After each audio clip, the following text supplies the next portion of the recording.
La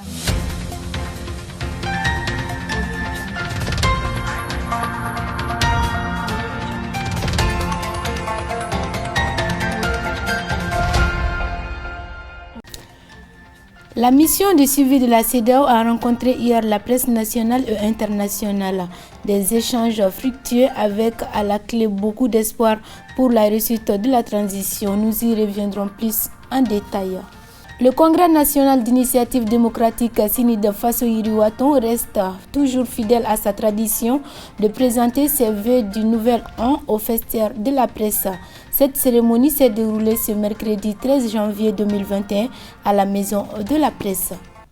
C'était là pour vous le sommaire de cette édition. Mesdames, Messieurs, merci d'avoir choisi LTV pour vous informer. Bonsoir à tous et bienvenue. Comme annoncé dans les titres, la mission d'évaluation conduite par le président Goodluck Jonathan dans notre pays vient de prendre fin. La mission encourage la finalisation de la feuille de route et son plan d'action et invite également l'exécutif de la transition à plus de concertation avec les parties prenantes pour plus d'inclusivité dans les prises de décision. Suivant un extrait de la déclaration de la mission de la CEDEAO, lue par le général Francis Behanzi au micro de Madina Traoré et Djagarja Dameli. Communiqué de la mission d'évaluation de la CEDEAO par rapport à la transition en cours au Mali.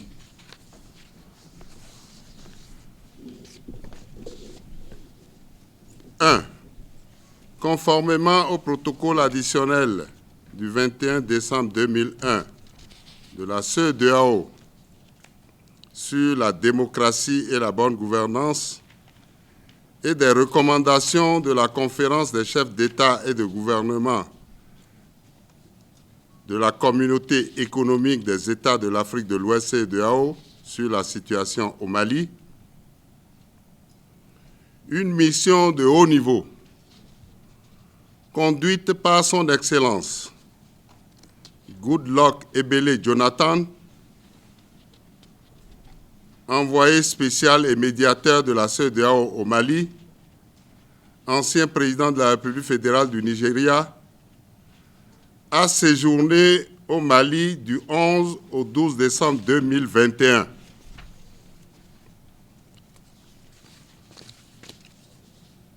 La délégation du médiateur de la CEDEAO était composée de son Excellence M. Jean-Claude Cassibrou,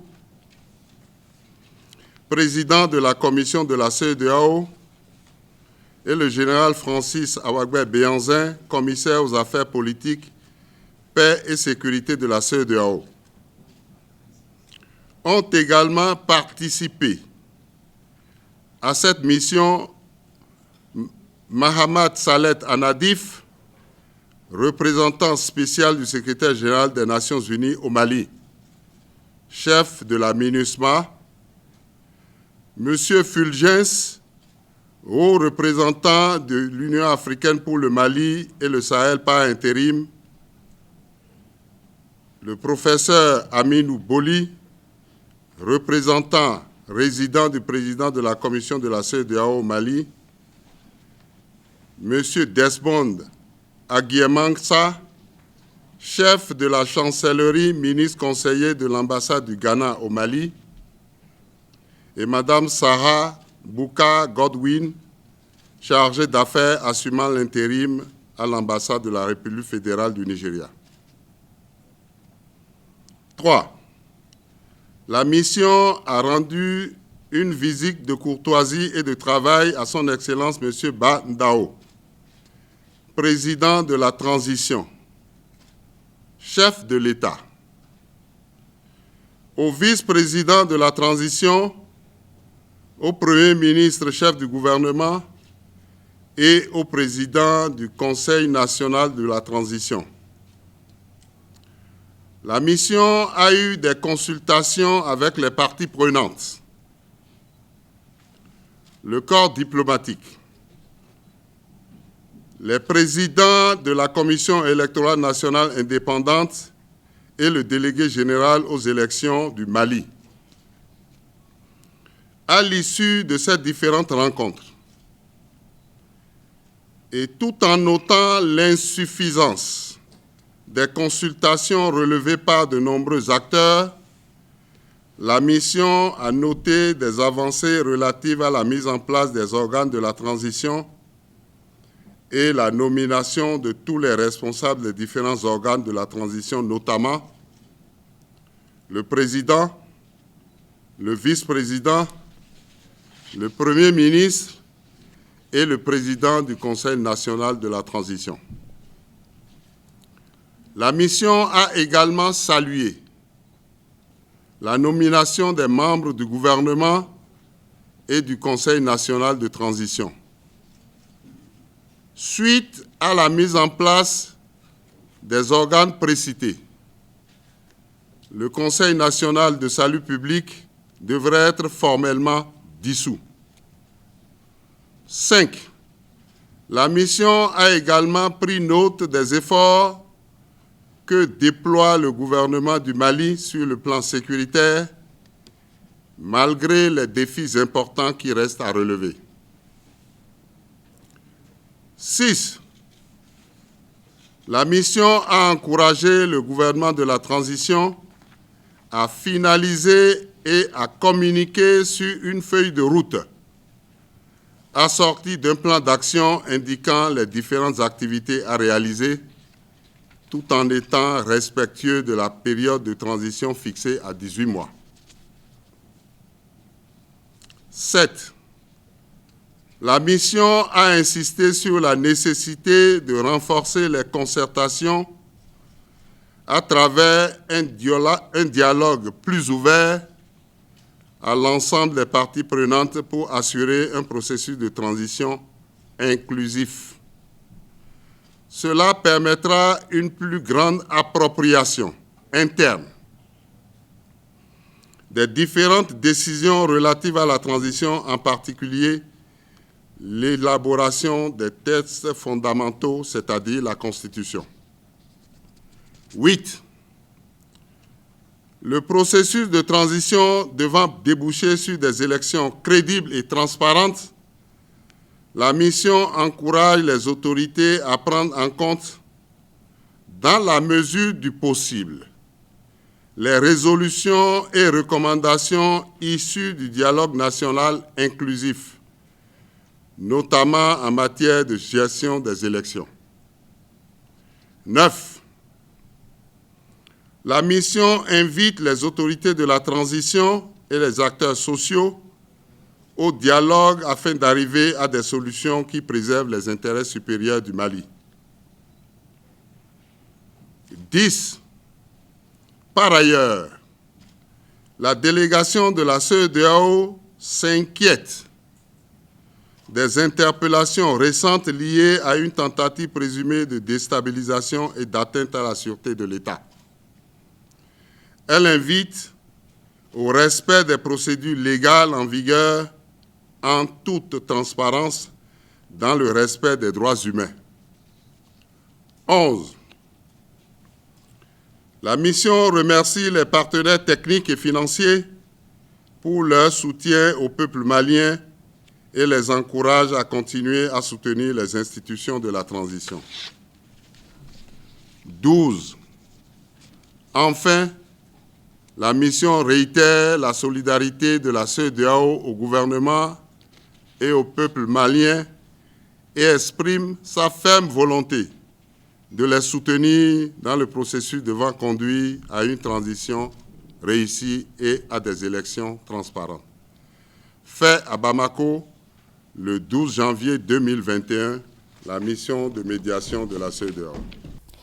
Le président du Congrès national d'initiative démocratique Sini de Fassoïri-Ouattara, Maître Moutara Tall, n'a pas dérogé à la tradition qu'il a instaurée depuis une décennie, c'est-à-dire rencontrer la presse pour lui présenter ses vœux, une occasion de jeter un regard rétrospectif sur l'année 2020 et se faire une idée sur l'année en cours. Notre équipe de reportage était sur place. Suivons leur compte rendu.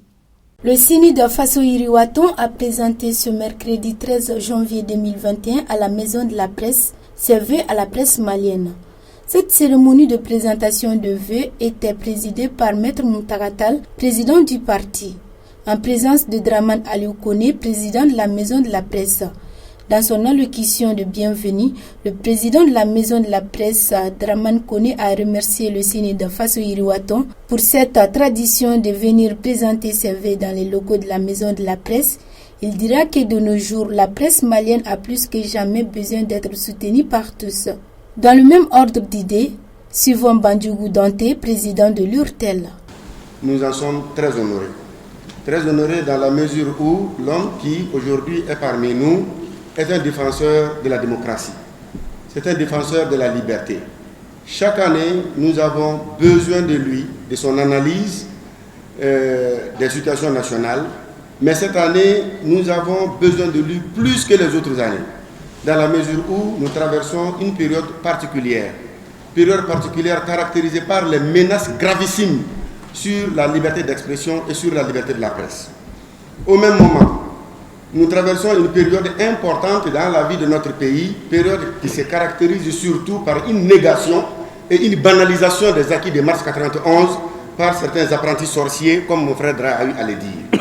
Rencontrer Maître Tal pendant cette période politique importante, des faits sociaux importants, est vraiment une chance extraordinaire.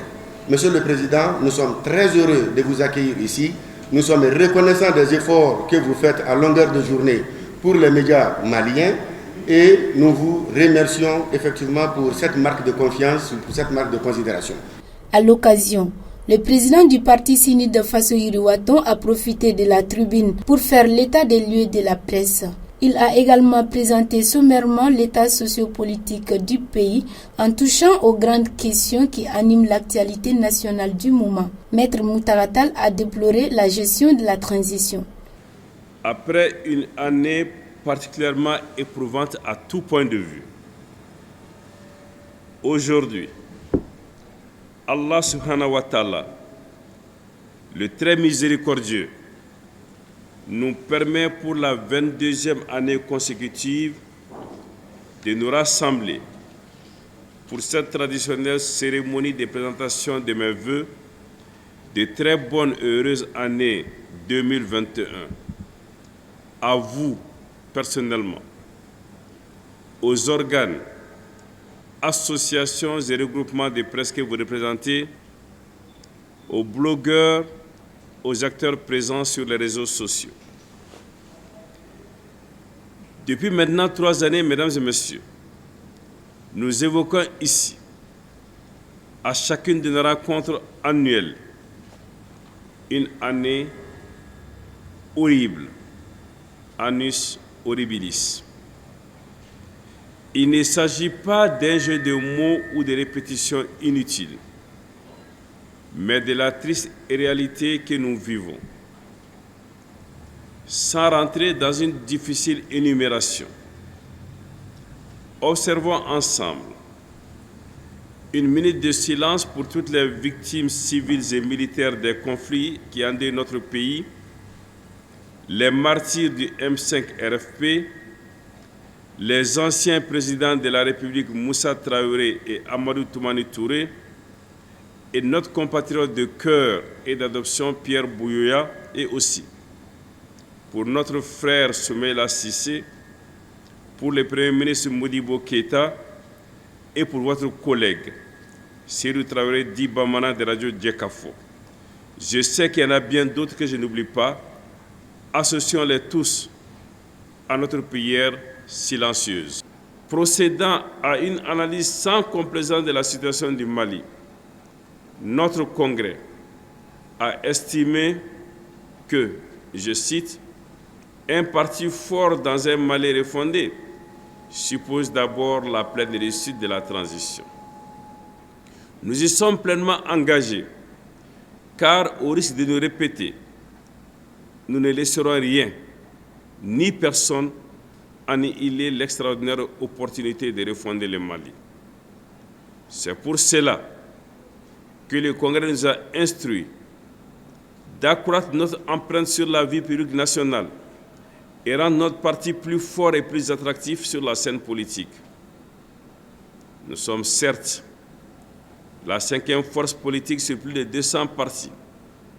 Cette position, qui ne relève ni d'une vie de l'esprit ni des slogans, est attestée officiellement par le ministère de l'administration territoriale et de la décentralisation et par la délégation générale aux élections à travers l'aide publique aux partis politiques, ne nous satisfait pas.